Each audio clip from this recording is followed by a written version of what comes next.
Bonjour à toutes et à tous, très heureux de vous accueillir dans cet amphithéâtre Painlevé du Conservatoire national des arts et métiers. Très heureux de vous accueillir en compagnie de collègues et amis, Philippe Aguillon du Collège de France et de collègues du Conservatoire, évidemment, qui sont à mes côtés, Alexis Collomb et Christian Saint-Étienne, que je salue très chaleureusement. Je voudrais aussi saluer évidemment le président, cher Pierre-Pascal Boulanger. Merci beaucoup d'avoir choisi le Conservatoire. J'allais dire que c'est devenu une habitude, l'une des plus belles habitudes, celle d'accueillir un public nombreux aujourd'hui et que je salue puisque nous commençons très tôt le matin. Et puis, évidemment, un public qui va nous suivre à distance, qui va nous suivre en relais. Ce démarrage du printemps de l'économie, c'est évidemment un moment important pour comprendre l'économie, pour essayer aussi, j'allais dire, d'en tirer toute la substantifique moelle pour avancer dans notre pays. Nous sommes à un moment un peu particulier de notre histoire. Nous sortons, en tout cas nous espérons sortir assez rapidement d'une crise qui nous a beaucoup frappés, une crise qui a été terrible, et nous souhaitons évidemment contribuer toutes et tous à la relance de notre économie et de notre société. Pour un établissement comme le Conservatoire, c'est un moment important parce que c'est un moment qui répond à notre mission d'accueillir des chercheurs, et les trois qui sont à mes côtés sont parmi les plus grands spécialistes, les plus grands experts des questions qui vont être traitées, mais c'est aussi d'avancer pour essayer précisément de construire des outils qui peuvent être précieux. J'en citerai juste quelques-uns qui retiennent mon attention et sur lesquels nous investissons. Nous avons lancé un dispositif qui s'appelle CNAM 4.0 pour précisément essayer de voir quelles vont être les conséquences de la révolution numérique, et nous investissons beaucoup aussi dans les questions d'interdisciplinarité, de rapprochement entre les sciences humaines et sociales et les sciences pour l'ingénieur. Aujourd'hui, je pense que dans l'état de notre pays, dans ce moment particulier, et ce moment de bifurcation, comme c'est indiqué dans le titre, nous devons en particulier travailler sur une question qui est au cœur de nos problématiques, sur lesquelles je voudrais dire quelques mots en conclusion de ce propos liminaire, qui est évidemment la question des compétences. La question des compétences est une question qui s'impose à nous. Répondre et être préparé, l'ensemble de nos concitoyennes et nos concitoyens, aux nouveaux enjeux. Le président de la République vient de lancer un grand plan qui s'appelle le plan France 2030. C'est annoncer les grands axes de la nouvelle politique économique. Et bien sûr, ça doit s'accompagner d'une réflexion sur comment, nous, organismes de formation, nous porterons les bonnes compétences dans ce domaine. Donc, autant dire que l'économie, c'est évidemment une réflexion sur les bons modèles, sur les bonnes problématiques, mais c'est aussi quelque chose qui est au cœur de la réflexion sur le social au sens large. Encore une fois, je suis vraiment très heureux que cette belle habitude de commencer le printemps de l'économie, de l'ouvrir au Conservatoire perdure. Je voudrais vraiment remercier Pierre-Pascal Boulanger, saluer aussi l'ensemble des partenaires qui sont présents. Très rapidement, nous avons pu les voir. Ils sont très nombreux. Ils sont à l'écoute de ce moment. Et ce moment qui va assurer la plus belle le plus beau des projets, la plus belle des ambitions, c'est-à-dire celle de la transmission, est évidemment un moment important, un moment central. Donc, très heureux d'ouvrir ce moment et très heureux de passer la parole à mes collègues qui sont autour de cette table. Merci beaucoup, monsieur l'administrateur général. Mesdames, messieurs, bonjour. Donc nous avons le plaisir aujourd'hui, comme l'a dit monsieur Olivier Faron, d'accueillir par ordre alphabétique Philippe Aguillon. Je vais vous présenter très rapidement parce que je crois que tout le monde vous connaît.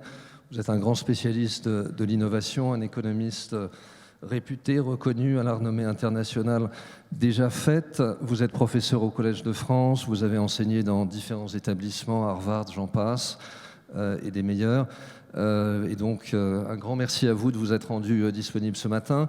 Et puis, à ma droite, la gauche pour l'auditoire, donc Christian Saint-Étienne, comme l'a dit l'administrateur général, notre dernier titulaire de notre chaire en économie industrielle, dite Jean-Baptiste Say, professeur émérite maintenant au CNAM, grand spécialiste, aussi économiste de questions géostratégiques et bien entendu d'économie industrielle et de politique industrielle.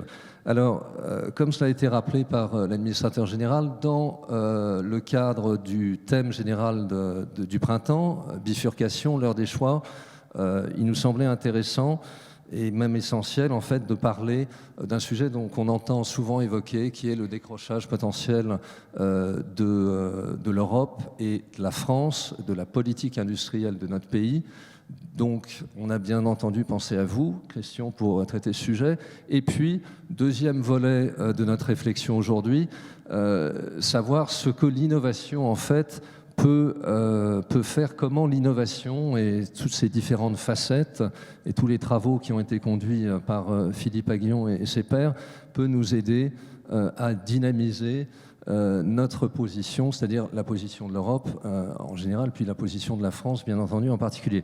Alors, messieurs, je sais que vous êtes tous les deux de grands experts très volubiles, donc je vais peut-être essayer de distribuer la parole de manière, je dirais, alternée et dynamique entre vous en vous demandant de ne pas parler plus de 5 minutes chacun et à tour de rôle.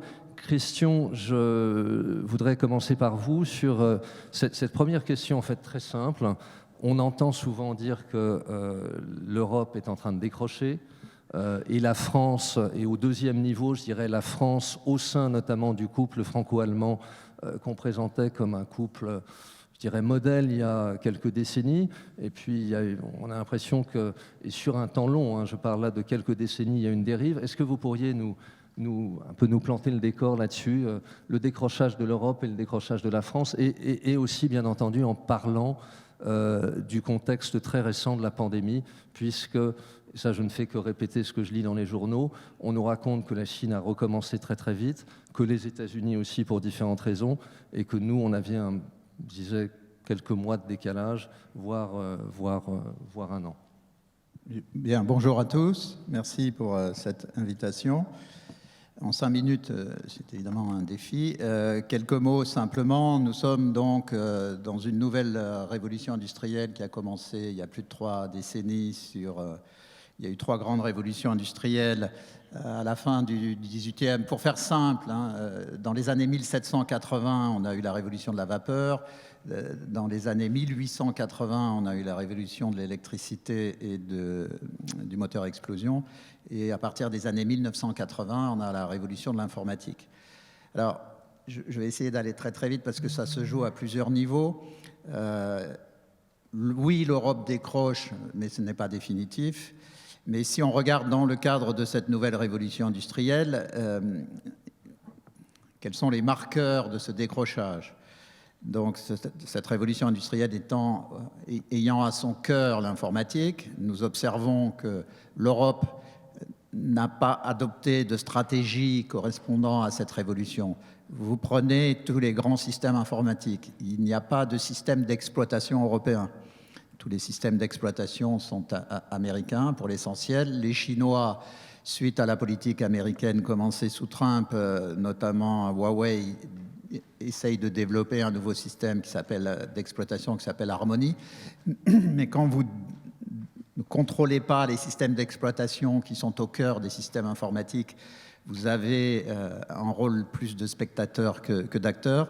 L'autre élément central dans la révolution de l'informatique, ce sont les microprocesseurs, dont on parle beaucoup actuellement. L'Europe en produisait 40% au plan mondial. Il y a 30 ans, nous sommes tombés à 9%. Il y a un objectif de revenir à 20% dans 10 ans. Mais c'est hallucinant que l'Europe ne se soit pas réveillée. En fait, l'Union européenne n'existe pas en tant qu'acteur stratégique au plan mondial. C'est une coopérative de nations qui d'ailleurs se font plutôt concurrence entre elles que d'agir ensemble. Donc on voit déjà que sur le plan industriel, si on peut dire, de la révolution de l'informatique, nous avons un retard européen, mais il y a un deuxième niveau de retard. Nous savons donc que cette révolution de l'informatique aujourd'hui a conduit à l'émergence de grandes plateformes mondiales. Donc nous avons, ça commence à être bien connu maintenant, les GAFAM, donc, qui sont américains, donc les Google, Apple, Facebook, Amazon, Microsoft, mais il y a un équivalent chinois qui s'appelle les BATHX, hein, donc les Baidu, Tencent, Alibaba, et donc Huawei et Xiaomi. Donc il se trouve que les BATHX sont le pendant quasiment un par un face aux GAFAM. Et là aussi, ce que l'on observe, c'est qu'il n'y a aucun correspondant européen. Hein. Donc il n'y a pas de GAFAM européen. Alors évidemment, après, on regarde au second niveau pour se dire, mais demain, ça va changer. Vous savez que depuis 20 ans, on essaye de pousser le développement des startups. Et les startups qui réussissent, ce sont les licornes qui sont valorisées plus de $1 milliard par les marchés financiers. Aux dernières statistiques, il y aurait 830 licornes, mais quand on regarde au plan mondial, mais quand on regarde la capitalisation boursière des licornes, à nouveau, les Chinois et les Américains contrôlent les licornes qui, ensemble, font plus de 80% de la capitalisation boursière mondiale. Donc, au niveau supérieur des grandes plateformes mondiales, GAFAM, BATHX, pas d'Européens. Au niveau second des licornes, 80% des licornes en capitalisation sont américaines et chinoises. Et donc, on regarde ensuite les startups. Si on regarde les startups d'intelligence artificielle, je regarde les stats américaines, ça dépend comment on les définit, mais il y a peut-être 3000 startups significatives en intelligence artificielle au plan international, et vous en avez 2500 chinoises ou américaines. Donc il y a un décrochage total de l'Europe dans cette révolution. Alors comment expliquer ce décrochage? Alors, puisque nous sommes dans un amphi universitaire, je voudrais quand même faire une remarque. Je ne sais pas où j'en suis de mes 5 minutes, mais simplement pour dire que le débat est piégé aussi parce que c'est quelque chose qui est très important, notamment parce que Olivier Faron est un acteur du système institutionnel français sur le plan universitaire. Il faut savoir que tous les mots que j'ai utilisés depuis l'introduction sont piégés. On parle de révolution industrielle. Le mot industrie est devenu un gros mot en France. On parle de révolution informatique. C'est un mot qui semble appartenir au passé. Maintenant, on parle numérique. Alors moi, je fais la distinction entre informatique et numérique. L'informatique, c'est la science et la technologie de l'informatique. C'est au fond ce qui est le moteur, ce qu'on ne voit pas. Et j'appelle numérique toutes les applications qui sont avec une interaction avec l'utilisateur, hein. Ce qu'on appelle aussi l'économie de la multitude. Donc le numérique, c'est le niveau des applications, et l'informatique, c'est le cœur du système. Donc l'Europe a totalement loupé le cœur du système. C'est en gros, dans le cadre de la deuxième révolution industrielle, si on ne savait pas produire de générateurs électriques ou si on n'était pas capable de produire de moteurs à explosion. Donc à partir de là, on a en plus, donc je disais, des mots piégés, le mot industrie est piégé. Donc ça veut dire aussi un mot là-dessus. À chaque révolution industrielle, le sens d'industrie change. C'est clé, c'est pas compris par les décideurs. Ce qui est industrie dans la première révolution, c'est ce qui marche à la vapeur. Ce qui est industrie dans la deuxième, c'est ce qui marche à l'électricité. Ce qui est d'industrie dans la troisième, c'est ce qui marche à l'informatique. Ça fait éclater toutes les catégories d'analyse statistique. C'est-à-dire qu'aujourd'hui, les banques et les compagnies d'assurance étant des gros ordinateurs, en réalité, c'est de l'industrie. Mais ce n'est pas considéré comme tel. Donc on n'a pas de réflexion au sens industriel de l'industrie de la troisième révolution. Voilà, donc je pose un certain nombre de sujets ici qu'on va certainement évoquer dans le reste de cette table ronde. Mais donc si on imagine la révolution industrielle de l'informatique comme une voiture, eh bien, on continue de produire de jolies carrosseries en Europe, mais on ne produit plus les moteurs. Alors, est-ce que c'est fini, docteur? Est-ce qu'on ne peut pas revenir? Si, on peut revenir. mais ça suppose une stratégie. Philippe Aghion va beaucoup en parler, il se trouve qu'on est totalement en phase là-dessus. Il faudrait une DARPA européenne, il faudrait une BARDA européenne, qui sont les institutions américaines. Donc le dernier sujet qu'on va aborder, je le mentionne, je ne le traite pas, c'est l'interaction entre les entreprises et l'État. Donc l'État, dans une révolution industrielle, a un rôle essentiel à jouer comme coordinateur, comme financeur des transformations. C'est ce qu'on peut appeler l'État stratège au sens noble, c'est-à-dire que ce n'est pas l'État qui fait, mais qui fait faire. Là aussi, il y a eu un déficit colossal au niveau européen. Alors, depuis un an, avec la nouvelle commission, il y a une prise de conscience de ce sujet. On vient d'adopter un budget pour 7 ans de l'Union européenne de 1070 milliards d'euros. Il y a une quinzaine de milliards pour financer la révolution industrielle dont je parle. Si on avait vraiment compris, au-delà des mots, on aurait mis 150 ou 1500 milliards. Donc, en Europe, que ce soit sur toutes les technologies du futur, l'intelligence artificielle, l'espace, toutes les transformations de biotechnologie, avec 10 à 15 ans de retard, on s'aperçoit on comprend ce que font les Chinois et les Américains, mais quand on veut mettre en œuvre, il manque toujours un zéro. Donc dans l'espace, là où les Américains et les Chinois mettent chacun 50 milliards de dollars par an maintenant, en Europe, si on arrive à 7-8, c'est le max. Donc la question centrale pour l'Europe, c'est est-ce que nous sommes capables d'adopter une stratégie de rebond dans la révolution industrielle ? Est-ce que nous sommes capables de mettre en place des politiques conduites par un État stratège travaillant avec tous les acteurs, les chercheurs, les entrepreneurs, les capitaux risqueurs ?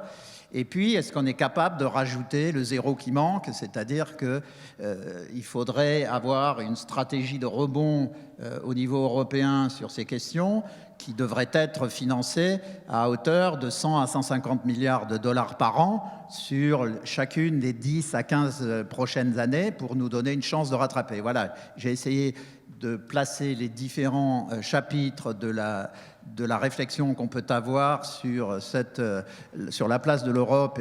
Et donc la France, dans cela, on le redéveloppera ensuite, elle a pris effectivement un temps de retard par rapport aux meilleurs Européens, puisque, par exemple, malgré tout, on a des atouts en Europe, notamment l'entreprise qui fabrique les machines qui permettent de graver le silicium est hollandaise. On a également un concepteur de microprocesseurs en Angleterre, mais tout ça n'est pas organisé. Voilà, donc toute la question, c'est à la fois de faire le constat de la situation, mais surtout qu'est-ce qu'on fait et comment on s'en sort. Merci beaucoup, Christian Saint-Etienne. Alors, je rebondis justement vers vous, Philippe Aghion, sur donc, l'innovation dans tout ça, parce que bon, c'est un très vaste sujet. J'ai lu avec beaucoup d'intérêt l'un de vos derniers ouvrages sur le pouvoir de la destruction créatrice, dont vous êtes, je crois, je pense qu'on peut dire de vous que vous êtes un peu schumpeterien, en tout cas en partie. Est-ce que, pour poser les questions simplement, moi quand j'étais étudiant, on disait, en France, on n'a pas de pétrole, mais on a des idées, et on vous laissait penser que grâce justement à la qualité de notre éducation, de notre formation, de notre recherche, on serait capable d'avoir des idées, en tout cas à la pointe de la recherche, de la technologie, de la science, et donc on serait capable, on sous-entend, en aval, de transformer cela en une innovation et de rayonner bien au-delà, bien entendu, de nos capacités démographiques, de ressources naturelles, etc. Aujourd'hui, est-ce que c'est le cas pour vous? Et est-ce que, pour parler, avoir une formule un peu lapidaire, est-ce que l'innovation peut nous sauver dans un décrochage industriel qui semble quand même avoir été amorcé il y a déjà quelques décennies? L'innovation est clé parce que, en fait, si on regarde à l'occasion du Covid avec des collègues, on a regardé la production française et allemande en produits anti-Covid, respirateurs, masques, principes actifs. On s'est rendu compte que dans le début d'année 2000, on est à peu près comme l'Allemagne, un peu moins bien que l'Allemagne. Et maintenant, l'Allemagne a un surplus commercial de 20 milliards d'euros par an sur ses produits, et nous n'en avons aucun. Et elle a augmenté ses exports et ses imports. Et en fait, on s'est rendu compte que c'est parce que, notamment dans tout ce qui est pharmacie, etc., on a cessé d'être... On était à la frontière de l'innovation dans les milieux des années 90 et on a décroché. Et après, on a été regarder d'autres systèmes. En fait, le président de la République nous avait demandé de regarder d'autres secteurs. Et on s'est rendu compte qu'à part le nucléaire et l'aéronautique, on a décroché partout. Donc, on s'est laissé aller, quoi. Alors, je ne sais pas pourquoi, depuis 1995, peut-être Christian a la réponse. Qu'est-ce qui s'est passé? Pourquoi on est devenu la Belle au bois dormant depuis les années 90, quoi? Je n'ai pas la réponse à cette question-là. Mais on voit que... Et alors, ce qu'on voit, c'est que le décrochage en innovation préfigure le décrochage commercial industriel, quoi. Et c'est incroyable. Je veux dire, on voit dans tous les secteurs, quoi. Et donc, alors, il y a quelques secteurs où on a décroché plus tard et on peut rattraper. D'autres où ça va être beaucoup plus dur de rattraper. Et donc, avec Eli Cohen et d'autres co-auteurs, on avait défini sur nos priorités. On est ravis parce que le président de la République a repris exactement ce qu'on lui avait proposé. Donc, on était très contents. Mais donc l'innovation est à la base de ça. C'est-à-dire que c'est parce que l'effort d'innovation se relâche, et on le voit par les brevets. L'innovation, tu le mesures par le nombre de brevets, ou de brevets de bonne qualité, ce qu'on appelle les brevets triadiques, qui sont des brevets qui sont à la fois enregistrés dans l'Office européen des brevets, l'Office américain, l'Office japonais.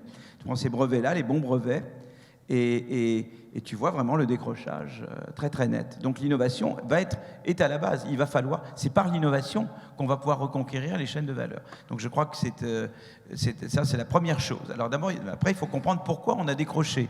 Alors pourquoi on a décroché en 95 et pas avant? Ça c'est une bonne question dont je n'ai pas la réponse. Peut-être que Christian tu l'as. Mais ce que je peux dire, c'est qu'à l'heure actuelle, la France, si tu veux, l'innovation c'est un écosystème. Tu commences et je crois qu'une des visions fausses qu'on a eues de l'innovation souvent, c'est de penser que pour relancer l'innovation, on s'entend avec quelques patrons du CAC 40, et puis on leur tape dans le dos, et on leur donne quelques milliards, et ça fait l'innovation. C'est totalement faux. Ça ne marche pas comme ça, l'innovation. L'innovation, c'est un écosystème. Ça démarre avec la recherche fondamentale.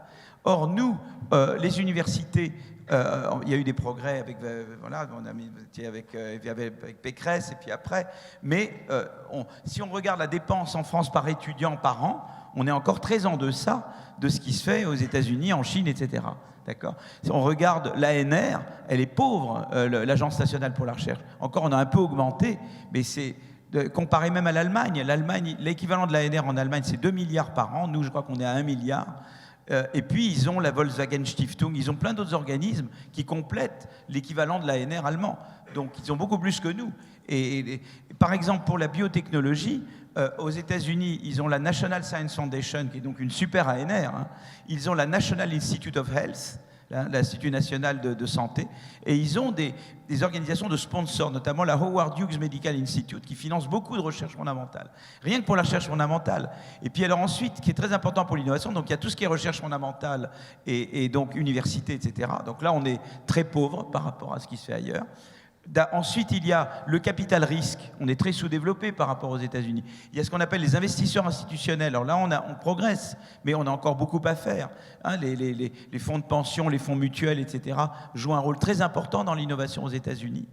Et puis, il y a ce que disait Christian tout à l'heure, les fameuses DARPA, c'est-à-dire que dans des technologies comme, dans les domaines comme la santé, l'énergie, le digital, eh bien là, c'est souvent la question que la recherche fondamentale a été faite, mais il faut passer aux applications très vite, et là, il faut pouvoir coordonner des moyens. Et là, les Américains ont trouvé au moment de la guerre froide la DARPA, la Defense Advanced Research Project Agency. Donc il fallait mettre un homme dans l'espace en 1 an, c'était la course avec l'Union soviétique, hein, donc il fallait atteindre très vite des objectifs. L'argent vient du ministère de la Défense, mais ensuite ils nomment des chefs d'équipe, et les chefs d'équipe ont toute l'attitude pour former des partenariats publics-privés, pour solliciter des projets concurrentiels. Et donc c'est un mélange de top-down et de bottom-up, ça marche très très bien. C'est une manière moderne de faire de la politique industrielle. Et là, ça a très bien marché. Le GPS, l'Internet, les grandes choses dont on parle, même donc la révolution des technologies de l'information, beaucoup vient indirectement de la DARPA américaine qui a été créée dans les années 50. Ensuite, les Américains ont créé l'équivalent de la DARPA pour l'énergie. Et puis après, ils ont créé la BARDA, la Biomedical, je crois, ou Biomedical Advanced Research Development Authority. Et c'est ça qui a produit le vaccin Pfizer et Moderna. Si on est tous ici, Alors il y a AstraZeneca un peu, mais c'est surtout grâce à la BARDA, parce que la BARDA, ils ont mis des moyens énormes, à nouveau du gouvernement, et puis ensuite des chefs d'équipe. Ensuite, ils ont sollicité plein de labs, ils leur ont permis de prendre des risques, ce que nous, on ne fait pas suffisamment. Et du coup, il y avait Moderna, Pfizer et plein de labs que vous ne connaissez pas, parce que certains ont réussi, certains n'ont pas réussi. Et c'est ça qui nous a sortis en 1 an, et c'était la même chose. L'ARN messager existait, et puis il fallait transformer en moins d'1 an l'ARN messager en production de masse de vaccins. Et ça, ils ont pu le faire. Nous, on ne peut pas. Et on n'a pas l'équivalent ni en France ni en Europe. Donc vous voyez, ils ont tout un écosystème d'innovation que nous n'avons pas en France. Et c'est donc, depuis la recherche fondamentale, développer le capital risque, développer investisseurs institutionnels, créer l'équivalent en France et en Europe des BARDA et des DARPA dans un certain nombre de domaines. C'est tout ça qu'il faut. Et par ailleurs, on a le crédit impôt recherche. Il est très bien, mais il est mal ciblé. Le crédit impôt recherche est trop ciblé vers les grosses entreprises. Voilà. Alors moi, je suis pour le sanctuariser, mais pour augmenter, et l'augmentation devra aller aux petits. Parce que je pense que si je veux réformer le crédit impôt recherche, on va me taper dessus. Je dis, bon, bah, tu gardes ce que tu as, mais toute augmentation par rapport au crédit impôt recherche, je le cible sur les petites et moyennes entreprises. Je garde, les gros, ils ont ce qu'ils ont, mais pas 1 centime de plus. Et tout ce que je donne en plus, je le donne aux PME. Parce qu'en France, on a un crédit impôt recherche, je vais vous expliquer comment c'est fait. Ça montre à quel point c'est les grosses entreprises qui dominent tout en France. Et vous voyez, le problème de l'innovation, c'est de la destruction créatrice. C'est essentiellement l'entrée de nouvelles entreprises et la croissance de nouvelles entreprises. Alors maintenant, on a des start-up en France. Le problème, c'est qu'elles ne grandissent pas en France. Elles n'ont pas les moyens de grandir. Moi, j'étais pendant 15 ans à Boston, j'habitais Boston, puis j'étais à Harvard, et j'ai vu des consuls de France à Boston défiler. Et ils nous disaient à chaque fois, mon travail principal, c'est d'accueillir des start-up qui arrivent de France, qui n'arrivent pas à grandir en France. Et elles viennent grandir aux États-Unis. Pfizer même, alors Pfizer, c'est pas français, c'était allemand, ils ont dû aller grandir aux États-Unis. Moderna, vous vous rendez compte que le Moderna, le patron est français, quoi. Mais c'est aux États-Unis. Donc, c'est ça qu'il faut. Alors, le crédit impôt recherche, le problème du crédit impôt recherche, c'est que jusqu'à 100 millions de dépenses en R&D, c'est subventionné à 30%, et après à 5%. Mais les petites et moyennes entreprises, elles sont très loin des 100 millions. C'est que les gros qui arrivent à 100 millions.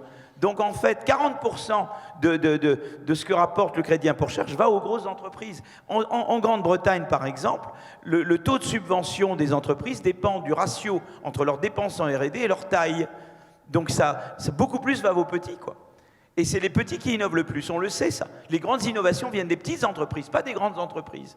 Et souvent, les grandes entreprises achètent des startups très innovantes, et on se rend compte qu'une fois qu'elles les ont rachetées, elles deviennent moins innovantes. Souvent, c'est comme ça, pas toujours comme ça. Et nous, on est très les grosses boîtes, quoi, et les filières. Et c'est comme ça qu'on raisonne. C'est comme ça qu'on fait de la politique industrielle. On tape dans le dos de quelques patrons du CAC 40 qui sont formidables. Je les aime beaucoup, Potier et tout ça. On les voit au cercle d'économistes. Ils nous aiment beaucoup. Ils nous financent au cercle d'économistes. On leur est très, très sympas. Et ils sont très bien. Mais c'était cette vision. Les gros, et eux se débrouillent avec leurs filières, etc. Et maintenant, il faut darpaïser la politique industrielle. Donc moi, hier, j'étais content du plan annoncé par le président parce qu'il a mis les bonnes priorités et il a compris que c'est par l'innovation qu'il va falloir réindustrialiser la France, mais il y a le problème de la gouvernance. Comment on va gouverner cet argent? Et là, il faut darpaïser au maximum, quoi. Alors, on a le PIA qui est un embryon de DARPA, on crée la HERA dans le domaine de la santé qui est un embryon de DARPA, mais la gouvernance n'est pas encore là vraiment. Et je crois qu'il faut vraiment réfléchir à la gouvernance. Je pense que tout investissement, on reviendra sur la dette publique, mais j'ai fait un papier là-dessus la semaine dernière parce qu'il y avait Le Havre et donc je voulais pas me priver du plaisir de taquiner Édouard Philippe avant Le Havre. Mais si vous voulez, je pense que tout investissement public doit aller de pair avec une bonne gouvernance de la dépense publique. Tu veux faire de la politique industrielle, il faut que ça soit bien gouverné et regarder la performance. Tu veux investir dans l'école, il faut regarder comment tu vas gouverner l'école. Tu veux investir dans l'université, il faut voir comment tu gouvernes. C'était l'idée. Mais l'université, c'était exactement l'esprit du grand emprunt. Le grand emprunt, Sarkozy et tout ça, on était dedans. C'était l'idée, je mets de l'argent, mais pas à n'importe quel prix. Il y avait les IDEX et il fallait que la gouvernance soit là. Et si la gouvernance n'était pas là, on ne mettait pas l'argent. Et je crois qu'il faut vraiment avoir un souci de la gouvernance et de la performance maintenant dans ces investissements de croissance. Et donc je pense que si on fait ça, alors on peut se permettre d'avoir une vision beaucoup plus draguiste, pour Mario Draghi, de l'investissement et de la dette publique, parce que tout investissement sera très bien gouverné et on regarde la performance. Voilà. Donc je voulais un petit peu parler de ça. Mais voilà, pour l'innovation, je crois qu'effectivement, comme disait Christian, je crois qu'il faut que la France et l'Europe soient beaucoup plus ambitieux que nous l'avons été. Je pense qu'on a eu une politique de concurrence, on avait une politique de concurrence anti-politique industrielle. D'accord. A priori, on disait toute aide sectorielle d'État, non, parce que c'est mauvais pour la concurrence. C'est pas vrai. Si tu fais de la bonne politique industrielle, c'est compatible avec la concurrence. La DARPA, c'est compatible avec la concurrence. Sur la dette publique, on a dit n'importe quelle dépense, je mets tout sur le même plan. Guy Abeille, n'importe quelle dépense, je mets sur le même plan des dépenses d'investissement et les retraites. Ben non. Moi, je pense qu'il y a des dépenses qui poussent la croissance et l'industrialisation, des dépenses qui ne font pas, tu ne peux pas les compter pareil. Et donc je pense que sur toutes ces choses-là, l'Europe, c'est pas juste mettre plus d'argent, c'est aussi penser autrement. Et parce que si elle ne le fait pas, l'Europe, effectivement, comme le dit Christian, on va être rayé de la carte, quoi. Il n'y aura plus que les États-Unis et la Chine, et l'Europe aura été rayée de la carte parce qu'on s'accroche à des vieilles visions. Ouais. Je veux peut-être. Merci beaucoup, Philippe Aghion. Je pense qu'il y avait énormément d'idées dans ce que vous avez dit. Peut-être, je me retourne vers Christian pour le décrochage en 95. C'est juste une hypothèse, mais est-ce que c'est justement pas un moment où on commence à se focaliser sur l'Europe et finalement cette bascule, ce que vous évoquez tous les deux, la nécessité de mettre au niveau européen un plan de stratégie industrielle fort, coordonné, etc., ne s'est finalement donc pas vraiment réalisé, en tout cas, vous, voilà. Et alors, est-ce que vous pourriez parler brièvement, parce que je sais que c'est l'une de vos spécialités, de la Chine? Parce que, bon, voilà, je pense que on parle des plans du Parti communiste chinois, etc. La planification industrielle et stratégique en Chine, qu'on le veuille ou non, semble en tout cas avoir porté certains fruits sur les dernières décennies. Alors, est-ce qu'il y a des leçons à tirer ou pas de ça, ou est-ce que, pour beaucoup d'autres raisons, c'est quelque chose que, enfin, voilà, je pense que vous avez saisi. Donc, 3 questions.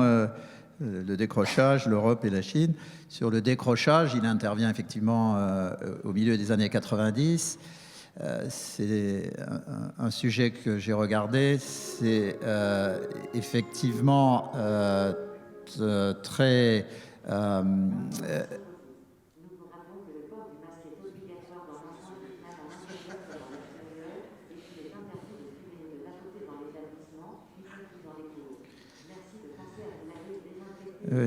non, mais ça doit s'arrêter, je suppose. Voilà. Donc, sur la première question, le décrochage, il y a un consensus qui se fait en France assez difficile à établir en termes de comment la mayonnaise a pu prendre.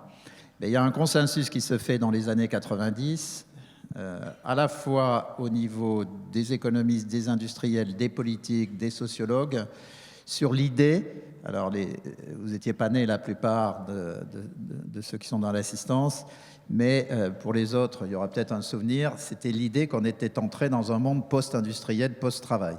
Alors c'est très important pour les historiens économistes qui sont là, ça précède les lois sur les 35 heures. En fait, c'est peu connu et peu compris, les lois sur les 35 heures ont été conçues pour répondre à cette idée selon laquelle on entrait dans un monde post-industriel, post-travail. Donc c'était l'idée qu'il n'y aurait plus de boulot. Donc la réponse française était mauvaise puisque c'était une réponse statique et mécanique qui était on va partager le boulot comme si c'était du pain, on va couper des tranches plus petites. Mais ce n'était pas une vision dynamique, mais l'origine, donc, c'était cette vision post-industrielle, post-travail. Alors comment est née cette idée? On n'a pas le temps de le développer ici. Ça prend racine vraisemblablement dans les années 80, une quinzaine d'années précisément, où on commence à s'interroger sur la fin de la croissance, les conséquences de la pollution sur l'environnement, ainsi de suite.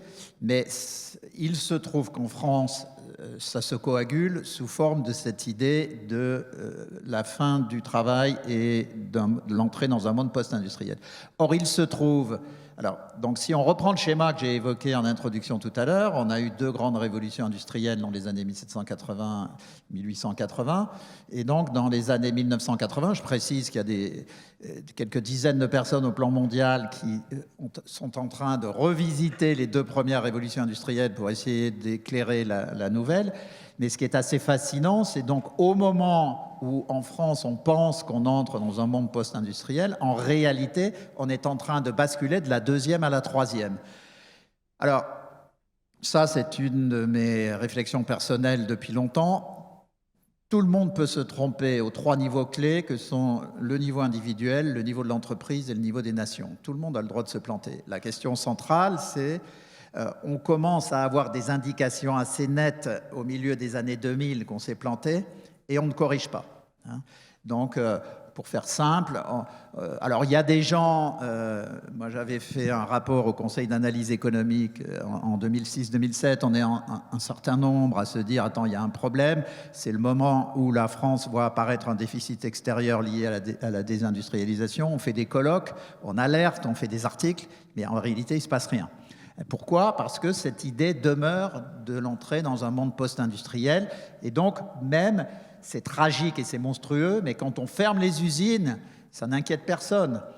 Pour ceux qui se souviennent de cela, le mot que vous entendez à la radio, à la télé à ce moment-là, c'est on fait du traitement social de la fermeture des usines, on fait en sorte que ça fasse socialement le moins mal possible, mais il n'y a personne qui se dit mais pourquoi on n'essaie pas de restructurer les usines pour les maintenir ? Parce qu'en fait, on accueille la fermeture des usines comme un bien quasiment.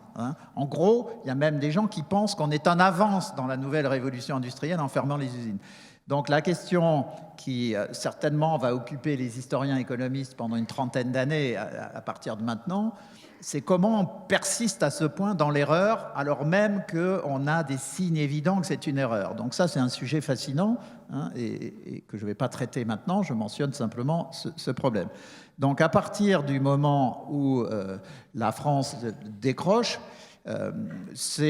alors évidemment, le diagnostic étant faux, on met en œuvre les 35 heures, mais les 35 heures, évidemment, rajoutent à la barque, puisque, on l'a oublié, mais pendant 2, 3, 4 années au moment où on met en œuvre ces lois, en 99-2000, les entreprises vont passer beaucoup de temps à essayer de se réorganiser face à cette nouvelle loi plutôt qu'à investir et à innover. Se rajoute à cela l'idée que les entreprises en France sont d'abord et avant tout des vaches à lait pour financer la dépense sociale et que donc il y a un coût de la dépense publique qui pèse sur le travail qui fait qu'on a un manque de compétitivité structurelle qu'on pouvait corriger précédemment par des dévaluations, mais la double chose qui se passe en 1999, c'est les 35 heures et surtout l'entrée dans l'euro. Et là aussi, deuxième erreur stratégique des autorités françaises, c'est gauche et droite. C'est l'ensemble des élites politiques et industrielles ne comprennent pas que la politique qu'on a mise en œuvre pendant 50 ans après la Deuxième Guerre mondiale, de laisser courir les coûts et ensuite de dévaluer pour rattraper la chose, ce n'est plus possible. Donc, on va avoir un double décrochage à partir de ce moment-là, qui s'aggrave à partir du milieu des années 2000, et donc on a une chute continue pendant une quinzaine d'années. Alors il y a des tentatives de corriger en 2012 avec le rapport Gallois, il y a d'autres tentatives, effectivement tu as rappelé la réforme de 2007 sur les universités, mais à chaque fois il manque un zéro, quoi. C'est-à-dire que voilà, on se dit ok on va faire quelque chose, mais on ne met pas le paquet. Et puis dernier élément, qui est très important. Je ne le développe pas, mais c'est aussi important pour toi en tant qu'historien et puis responsable d'institutions majeures. Ce que je vais dire est violent, donc c'est un peu tôt le matin, mais bon, tant pis. L'intelligence française, qui peut être grande, est statique. Historiquement, depuis 1000 ans. Comment s'est constituée la France à partir du duché d'Île-de-France, On a constitué un royaume par adjonction de régions, de provinces nouvelles. Donc les rois ont agrandi le royaume originel. Donc la France s'est faite par la conquête militaire et par le droit, c'est-à-dire que les légistes de l'État justifiaient a posteriori les conquêtes. Donc c'est le mode de construction de la France. Et donc ça a conduit à des élites qui sont administratives, qui peuvent être dynamiques dans le militaire, mais qui, dans l'organisation sociétale, ne conçoivent pas les mécanismes qu'a rappelé Philippe tout à l'heure, c'est-à-dire cette interaction entre recherche fondamentale, entrepreneurs, prise de risque, capitaux risqueurs. C'est quelque chose qui est externe à la constitution de la France sur 1000 ans. Donc, effectivement, depuis une trentaine d'années, on voit que ça marche aux États-Unis. Les Chinois, qui ont d'ailleurs une constitution historique pas très différente de la nôtre, ont essayé de copier aussi les Américains, mais on voit que nous avons énormément de mal à le faire, alors que les Anglais, qui ont une histoire marchande et plus dynamique de constitution de grandes voies commerciales au plan mondial, ont mieux réussi. Souvent, d'ailleurs, quand je fais des interventions, on nous dit « mais nous, on est désindustrialisés ». Alors, un mot sur cette désindustrialisation française. Quand on prend la moyenne du poids de l'industrie au sens de la deuxième, parce qu'en réalité, quand on parle de l'industrie manufacturière, c'est dans les catégories de la deuxième révolution. Si on prenait l'industrie au sens de la troisième, c'est-à-dire tout ce qui marche à l'informatique, les chiffres sont différents. Mais au sens de l'industrie manufacturière, on sait maintenant que la France est tombée à 10% du PIB pour son industrie manufacturière, que pôle opposé, l'Allemagne est à 20%, et quand on regarde au plan mondial, en moyenne, on est à 15%. Alors là, on pourrait se dire, mais au fond, 5 points d'écart, pourquoi c'est important, Alors il faut savoir, c'est ce que j'appelle le paradoxe des 2 fois 80%, alors qu'en moyenne, l'industrie, c'est autour de 15%, dans les pays développés, Union européenne, États-Unis, puis Royaume-Uni aujourd'hui qui est sorti de l'Union, et Japon, donc c'est autour de 15 points de PIB, et ça varie entre 10 et 20. Vous avez 2-3 points pour l'agriculture, ça veut dire que toutes les économies des pays développés sont à 80% des économies de services. Donc, premier 80% du paradoxe des 2 fois 80%, nous sommes dans des économies de services à 80%. Mais quand on regarde les exportations mondiales, hors énergie et matières premières, c'est très important, je ne dis pas exportation mondiale, je dis exportation mondiale hors énergie et matières premières, elles sont à 80% des exportations de produits manufacturés. Donc si vous n'avez pas d'industrie, vous n'avez pas d'export. Par ailleurs, Philippe rappelait l'importance de l'innovation. L'innovation est faite à 80% par le monde industriel. Donc le paradoxe des 2 fois 80%, c'est qu'alors que nous sommes à 80% des économies de services, à plus de 80%, les exportations mondiales hors énergie et matières premières sont des exportations industrielles. Si vous n'avez plus d'industrie, vous n'avez plus d'export. Ça génère des déficits en balance courante et ça vous fait rentrer, dans le cas de la France, ce qui est le vrai problème de notre pays aujourd'hui, dans la situation qu'on nomme de double déficit, énorme déficit public et déficit extérieur. Pourquoi le déficit extérieur est un problème ? C'est parce que si vous avez un excédent extérieur alors que vous avez un déficit public, ça signifie que c'est l'épargne interne qui finance le déficit public. Au passage, on dit toujours que l'Italie est l'homme malade. En réalité, l'Italie a un excédent extérieur. Ça veut dire qu'elle autofinance son déficit public. Mais nous, ça veut dire que nous devons attirer des capitaux extérieurs pour financer le déficit d'épargne globale du pays. Donc, la réindustrialisation, c'est une nécessité pas seulement pour créer des emplois, et ça doit se faire par les mécanismes d'innovation que Philippe a explicités, mais cette réindustrialisation, c'est un objectif stratégique central de survie de la nation française si on veut qu'elle survive en tant qu'entité capable d'émettre les bases et l'architecture d'une civilisation de demain. Ce qui réunit encore les Français entre... Vous savez que nous sommes un des pays les plus divisés entre les différentes visions de l'avenir, comme les États-Unis.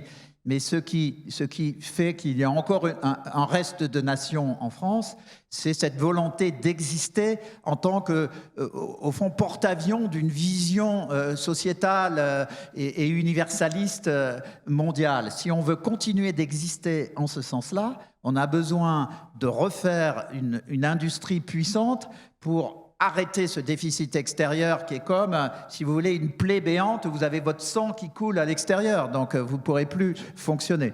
Donc voilà les enjeux. Alors le deuxième sujet, en un mot, qui était l'Europe, je le traite beaucoup plus brièvement, c'est que l'Europe, parce qu'en fait ça a été en grande partie dit par Philippe, n'a pas été capable d'adopter ce mécanisme d'innovation.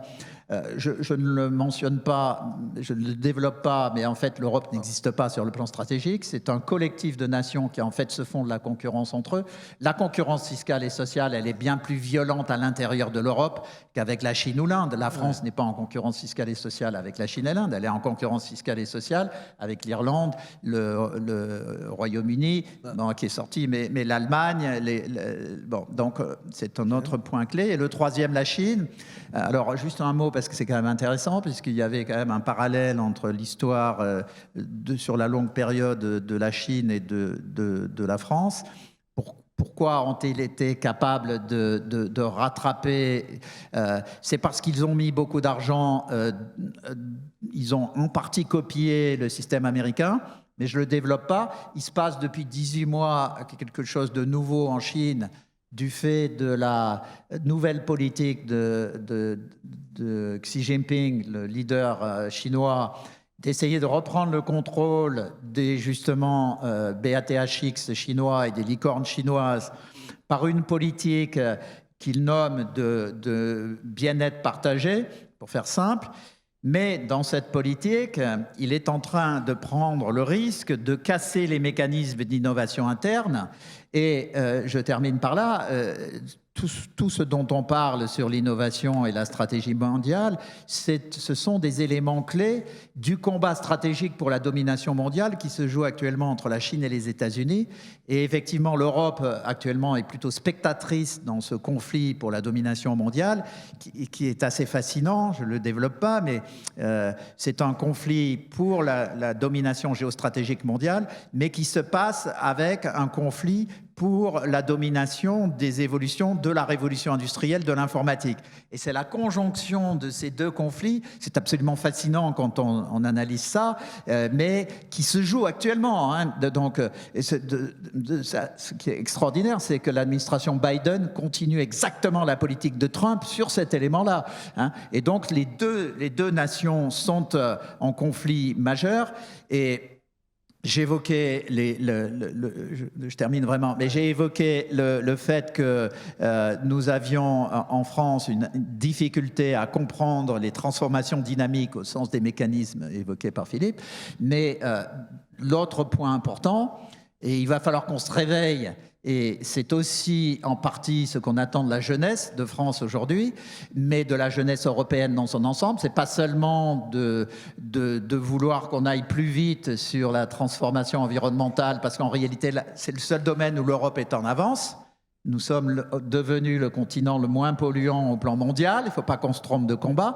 En revanche, le dernier mot, mais c'est pour vous réveiller aussi, hein, c'est que nous sommes devenus un continent décadent. À tel point qu'on ne comprend même plus le combat entre la Chine et les États-Unis. On ne comprend même plus deux géants qui se battent pour la domination mondiale. On ne comprend même plus les termes dans lesquels ils réfléchissent à cela. Et donc, la transformation nécessaire en Europe, c'est de sortir de cette décadence politique et civilisationnelle. Voilà, ce sont des enjeux colossaux.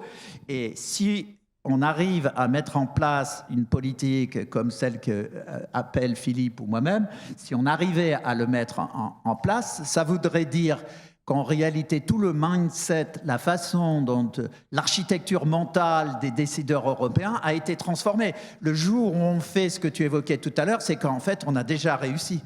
Ouais. Alors, merci beaucoup, Christian Saint-Etienne, pour ce plaidoyer passionné. Justement, pour rebondir sur ce que disait un aspect Philippe Aghion, il y a dans votre ouvrage que je recommande vivement, celui-là, Le pouvoir de la destruction créatrice, vous évoquez le miracle danois. Alors en fait, je voudrais vous poser une question, et je suis désolé parce qu'on n'aura pas trop le temps de développer. On entend souvent dire, et vous entendez, oui, on ne veut pas faire comme la Chine, notamment pour toute une question, bien entendu, d'acquis sociaux, de traitements sociaux, etc.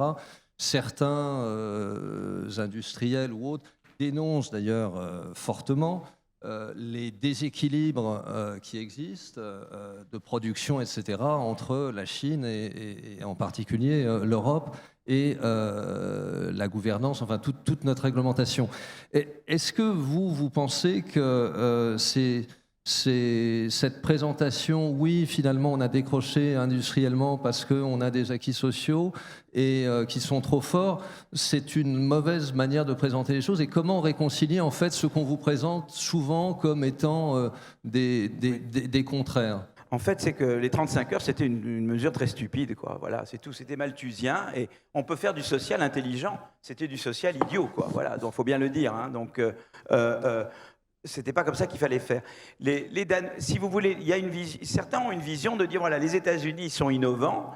Et nous, on est protecteurs, et donc on choisit entre l'un et l'autre. Si on choisit d'être innovant, eh bien, on a le modèle social américain ou chinois, et qui n'est pas un bon modèle social, ou on choisit de ne pas d'être protecteur, et du coup, on sacrifie. C'est pas vrai, parce que je vais vous donner 3 exemples qui montrent qu'on peut être à la fois plus innovant, et on veut un capitalisme, ou une société de marché, une économie de marché, j'en sais pas, appelez comme vous voulez.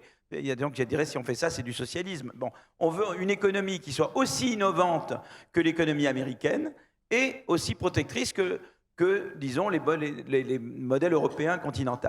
Eh bien, on peut arriver à ça. Les Danois ont été formidables. Quand ils ont fait la flexi-sécurité, dans les années 90, ils introduisent la flexi-sécurité. Qu'est-ce que c'est que la flexi-sécurité? Ça veut dire quand tu perds ton travail, pendant 2 ans, tu touches 90% de ton salaire, jusqu'à un certain niveau de salaire, évidemment, hein, pas au-delà de... Et puis, l'État t'aide, te forme, et t'aide à trouver un nouvel emploi. Et ça marche très bien. Et donc ça a fait que la destruction créatrice, puisque l'innovation, c'est sans arrêt, on passe d'une activité à une autre activité, des activités nouvelles remplacent des activités anciennes, mais le système de la flexi-sécurité a permis de rendre la destruction créatrice totalement humaine, à visage humain au Danemark. Au Danemark, il y a eu les travaux d'Alexandra Roulet qui montrent que quand tu perds ton travail au Danemark, il n'y a aucune incidence négative sur la santé, aucune, sur les maladies cardiovasculaires, sur consommation d'opioïdes, zéro, mortalité, absolument rien. Alors qu'aux États-Unis, le fait de perdre son emploi, c'est stressant. Tu as une chance de perdre ton assurance santé, de tomber en pauvreté, etc. Et là, ça explique la mortalité qui augmente parmi la population middle age de 50-54 ans, pas éduquée aux États-Unis. Donc, si tu veux, au Danemark, ils ont trouvé un moyen de rendre la destruction créatrice pas du tout problématique. Et donc, ça fait plus d'innovation et en même temps plus de protection. L'éducation, on sait que l'éducation, c'est fondamental pour innover. Tu as beaucoup de gens qui sont très intelligents, mais ils sont nés de familles où les parents n'ont pas pu leur donner le savoir et les aspirations. Parce qu'être innovateur, c'est pas juste avoir le savoir, c'est les aspirations. Eh bien, si tu développes le système éducatif, tu le démocratises vraiment et tu l'organises bien, tu vas avoir beaucoup plus de gens qui peuvent être innovateurs, donc tu vas rendre ton économie plus innovante, mais également plus inclusive. La concurrence, c'est un autre exemple. On sait qu'aux États-Unis, la stagnation séculaire, c'est-à-dire le déclin de la croissance depuis le milieu des années 2000, c'est dû aux GAFAM. C'est-à-dire que les GAFAM, au début, quand elles se sont développées, ça a boosté la croissance américaine. Entre 1995 et 2005, la croissance de la productivité augmente aux États-Unis, mais quand elles envahissent tous les secteurs, eh bien, elles inhibent l'innovation des autres. Parce que la politique de concurrence aux États-Unis ne s'est pas adaptée à l'ère du digital. On a laissé les GAFAM faire des fusions-acquisitions sans se demander si ça avait des conséquences négatives sur l'entrée, sur l'innovation. On avait une politique de concurrence tout à fait axée sur les parts de marché comme en Europe et pas du tout sur l'innovation. Bon, si tu arrives à réformer la politique de concurrence qu'essaye de faire Biden justement maintenant, l'espoir, c'est, tu arriveras à la fois à booster l'innovation et la croissance aux États-Unis par rapport à ce qu'elle est maintenant, et en même temps, tu rends la croissance plus inclusive puisque tu permets à des entrants de venir. L'inclusion, c'est que de nouveaux peuvent venir innover. Tu vois, donc, il n'y a absolument pas opposition être plus innovant et plus inclusif. Tu peux être à la fois plus innovant et plus inclusif. Simplement, il faut faire les bonnes réformes. C'est-à-dire qu'il faut faire la flexi-sécurité plutôt que les 35 heures.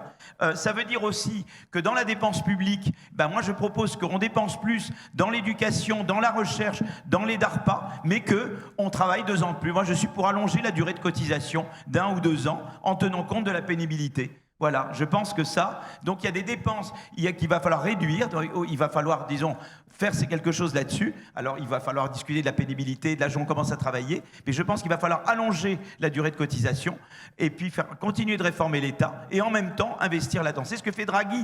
Draghi, qu'est-ce qu'il fait en Italie? Il a très bien compris, il a utilisé les fonds européens pour emprunter encore plus alors que l'Italie est endettée, pour investir dans ces domaines-là, qui sont porteurs de croissance, mais en même temps, Draghi, il veut continuer la réforme de l'État et réduire. Donc, c'est la composition de la dépense publique qui est importante et la gouvernance de la dépense publique. Et tant qu'on n'aura pas compris ça, on restera bloqué, comme le disait Christian. Je voulais dire juste une dernière chose aussi. Les Allemands et les Scandinaves, pourquoi ils sont concurrentiels? Parce qu'ils innovent. Les Allemands, ils n'ont jamais fait de guerre commerciale avec qui que ce soit. Ils n'augmentent pas leurs tarifs. Ils sont concurrentiels parce qu'ils innovent et ils investissent. Et c'est comme ça qu'ils le sont. Et en France, il y a 2 visions. Il y a ceux qui ont compris que c'est par l'innovation que la France va être une grande nation, et les autres qui pensent que c'est en se repliant qu'on va être une grande nation. Et le débat présidentiel, c'est ce débat-là. C'est le débat entre les gens qui pensent que c'est par le repli que la France va se défendre, et ceux qui pensent au contraire que c'est par l'innovation que la France va retrouver son rang mondial. Et je crois que le débat, il est au fond celui-là, quoi. Merci beaucoup, Philippe Aghion. Je crois qu'on doit arrêter. Peut-être Olivier Faron, le mot de la fin, en 2 minutes. Juste vraiment 2 minutes. Moi, ce qui m'a beaucoup touché dans cette discussion, c'est évidemment que l'aspect formation est un levier essentiel, absolument très important. Moi, juste deux réactions par rapport à vos 2 interventions sur ces questions de formation. D'abord, par rapport à ce que dit Philippe Aghion, il me semble très important qu'on articule mieux le niveau de la recherche nationale et par exemple européen. Tu as parlé ANR versus European Research Council, on est de l'ordre de 1 à 10, mais en même temps, quand on fait de l'European Research Council, ça ruisselle très peu vers notre pays et c'est comme si c'était dans un autre monde et l'articulation et l'impact sur je dirais, nos réalités scientifiques est en définitive assez distant. Et c'est très dommage. Par rapport à ce qu'a dit Christian, c'est clair qu'il y a quelque chose que le système français ne sait pas reconnaître, et c'est un désastre, qui s'appelle la curiosité, qui s'appelle l'esprit d'invention. Nous avons un système français qui exfiltre, alors je vais essayer de ne pas me faire que des ennemis, mais qui souvent exfiltre les meilleurs des générations, malheureusement avec des biais sociaux qui sont absolument colossaux. Et notre rêve, c'est malgré tout de faire de nos jeunes des chiens savants. J'ai eu une expérience savante. Et il y a à reconnaître 2 choses, d'autres valeurs, d'autres formes d'intelligence, la curiosité, à reconnaître la motivation, parce qu'on sait très bien que c'est la motivation qui permettra à des jeunes qui n'ont pas eu les chances au départ de réussir. Et ça, c'est extrêmement essentiel. Et puis, de proposer des voies enfin adaptées à chacune et à chacun. Enfin, essayons de lutter contre les biais sociaux qui pèsent sur la formation. Ça, c'est un bel enjeu pour les années à venir aussi, parce qu'on écarte tellement d'intelligence que ça devient relativement tragique pour notre pays. Merci beaucoup Olivier Faron. Je terminerai juste en recommandant aux étudiants présents dans la salle, c'est quand même pour vous que le printemps est fait, la lecture, notamment la lecture de 2 ouvrages que moi j'ai lus pour préparer cet entretien. D'abord, La nouvelle révolution industrielle, l'économie entrepreneuriale et la métropolisation de la croissance de Christian Saint-Étienne. Et puis, je l'ai ici, Le pouvoir de la destruction créatrice de Philippe Aghion, 2 ouvrages qui se lisent extrêmement bien et que je vous recommande vivement. Voilà. Merci à tous.